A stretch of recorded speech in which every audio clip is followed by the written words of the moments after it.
Viejas y nuevas formas de autoridad docente, por Emilio Tenti Fanfani. En el marco de una crisis generalizada de las instituciones, tanto la escuela como la familia han dejado de funcionar como el soporte que garantizaba la legitimidad de los maestros. Librado a sus propios recursos, ellos deben ganarse día a día un lugar de respeto y reconocimiento. ¿Desde dónde hacerlo y con qué herramientas? ¿Cómo reconstruir la credibilidad imprescindible para el aprendizaje sin caer en las fórmulas del pasado? Dos fuentes de autoridad pedagógica. La autoridad del maestro, condición necesaria del aprendizaje, no existe como cualidad innata de un individuo, sino que se expresa en una relación. Para decirlo con otras palabras, se trata de una construcción permanente en la que intervienen los dos términos del vínculo, el docente y sus alumnos, y que varía según los contextos y las épocas. Ahora bien, ¿de dónde proviene la autoridad del maestro? Porque algunos tienen más reconocimiento, aceptación y credibilidad que otros. ¿Por qué mientras algunos poseen el don de hacer ver y hacer creer e incluso seducir, otros ni siquiera logran que sus alumnos los escuchen?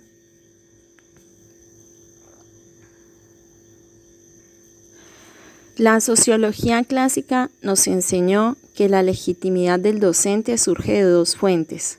Una es personal y depende de características particulares del individuo, que sin embargo se activan cuando son percibidas y reconocidas como tales por otros sujetos en una relación social. Más precisamente, debería decirse que en determinadas circunstancias, ciertos individuos están predispuestos a creer y confiar en ciertas cualidades de otros. Los más viejos, los que tienen títulos, etc. No obstante, lo que está en juego es una creencia y no un dato natural.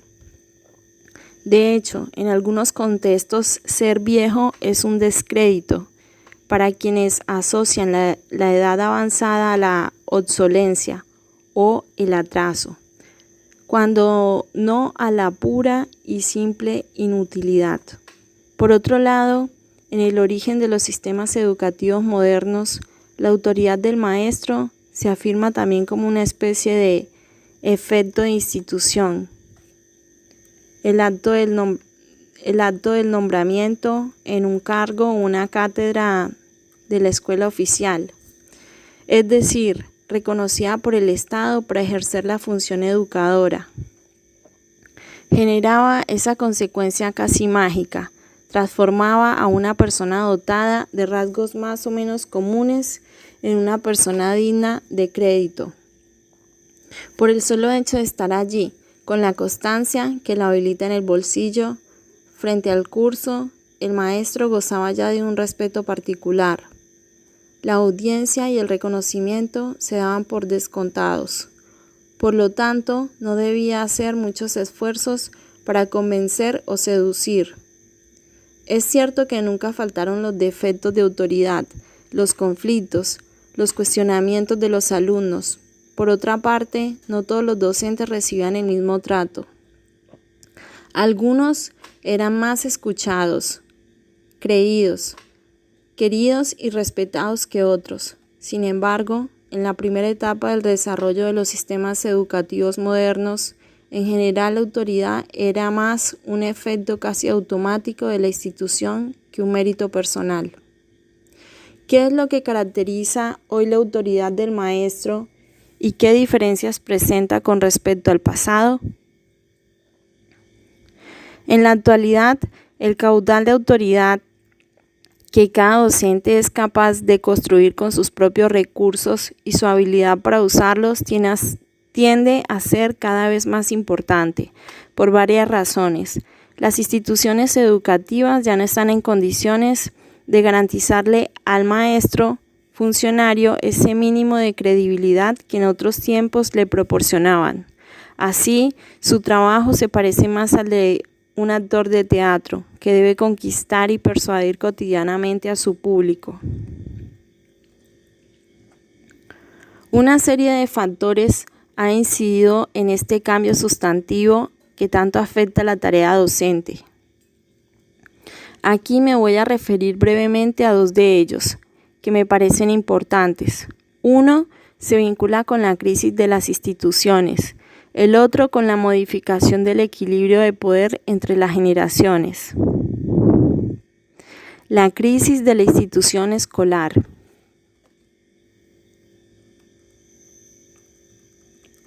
La escuela pública ya no tiene la fuerza característica de otras épocas, lo que obedece a una serie de razones.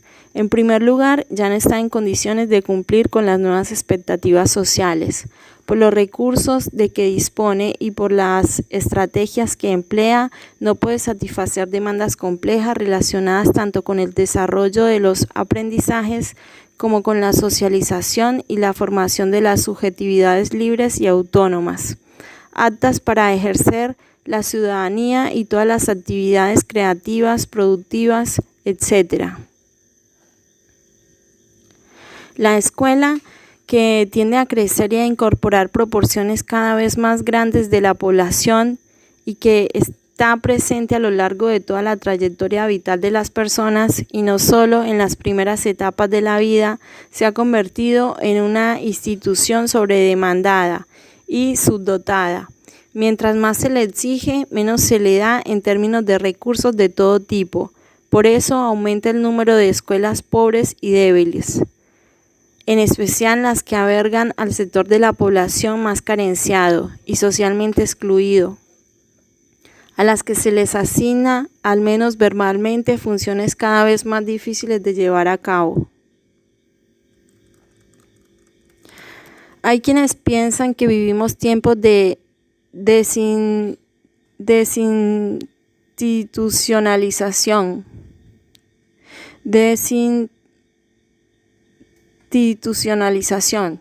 en todos los campos de la vida social y que la escuela no es una excepción. Las instituciones clásicas como el Estado, la familia, la Iglesia, los partidos políticos, los sindicatos, etc., han perdido parte de su poder para fabricar subjetividades y determinar prácticas sociales. La pluralidad de significados, modo de vida, criterios cognitivos, éticos, estéticos, etc., y la heterogeneidad de sus fuentes, iglesia, medios de comunicación, espacios que ofrecen bienes culturales, escuela, etc., vuelven más azarosa la formación de las nuevas generaciones, ya que no existe un currículum social coherente que defina contenidos, secuencias y jerarquías en la cultura que se intenta transmitir. A la debilidad de las instituciones se contrapone el individuo libre y librado a su suerte, quien supuestamente debería elegir en la Torre de Babel de los significados y las instituciones. ¿A quién creer o en qué creer? Son preguntas cada vez más frecuentes entre sujetos que deben construirse a sí mismos. Aquel que es capaz de elegir en esa suerte de inmenso e infinito supermercado de productos simbólicos que es Internet, ¿con qué criterio lo hace? ¿Cómo se forman esas pautas y cómo se desarrollan las preferencias y los gustos? Si no queremos caer en el naturalismo de pensar que los hombres vienen ya equipados con un programa de percepción y de valoración determinado biológicamente, es preciso reconocer que el proceso de humanización requiere justamente la incorporación o interiorización de criterios que están en el exterior del sujeto y son producto de la historia. Ahora bien, en el actual juego de fuerzas, el equilibrio de poder entre el sujeto y las instituciones tienden a modificarse a favor del primero. Este dato condensa gran parte de la novedad del desarrollo de la civilización contemporánea y conlleva al mismo tiempo una oportunidad para la formación de individuos autónomos y una amenaza de individualismo extremo y desintegración social. La historia no tiene leyes, pero si una sociedad quiere reproducirse como tal, debe montar algún mecanismo para controlar el proceso de socialización e individuación de las nuevas generaciones, que no puede quedar libre a un virtual espontaneísmo. Este es el sentido de las instituciones educativas en cualquier sociedad que busca ahuyentar los fantasmas de la desintegración. En síntesis, en el mundo en que nos toca vivir, las instituciones ven debilitado su poder y los individuos, algunos más que otros, cabe recordarlo, son más libres y autónomos para participar en su propia construcción como sujetos. Por eso el escenario de la escuela presenta mayor complejidad que antes. Las nuevas generaciones al poder. Por razones de algún modo ligadas a la desinstitucionalización, los adultos han perdido el poder de antaño sobre las nuevas generaciones. Atrás quedaron los tiempos en que los padres eran dueños, literalmente hablando, de sus hijos y podían hacer con ellos lo que quisieran. Hoy el Estado fija límites a esa potestad, que está regulada por un marco normativo en función de los intereses públicos. Lo mismo puede decirse del poder de los maestros sobre los alumnos. En los orígenes de la escuela moderna, el estatus del docente provenía de una delegación doble, tanto de la institución que lo nombraba y le daba una serie de atribuciones, como de los padres que le confiaban la educación a sus hijos. Por eso muchos maestros llegaron incluso a ejercer formas variadas de castigo físico simbólico, pero siempre doloroso sobre los chicos. Las nuevas generaciones, en cambio, tanto en el seno de la familia como en la escuela, tienen ahora derechos definidos a expresarse, a participar en la toma de decisiones en asuntos que le competen, a proveerse de información a su identidad, etc. En este contexto, el maestro se ve obligado a considerar su autoridad como una conquista sujeta a renovación permanente y no como una propiedad inherente a su función. Para ello, debe emplear nuevos recursos relacionados con la capacidad y la disposición a la escucha y el diálogo, el respeto y la comprensión de las razones de los otros, la argumentación racional, etc.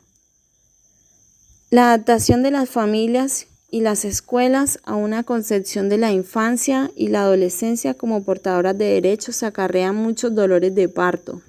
Sin embargo, son cada vez más frecuentes las experiencias que apuestan a construir una nueva institucionalidad escolar.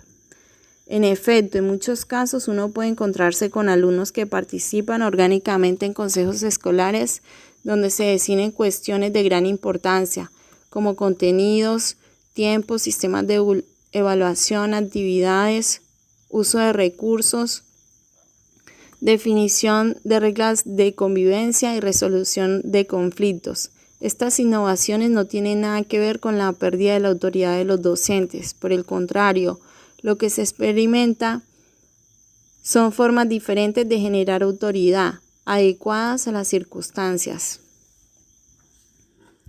La restauración no es solución.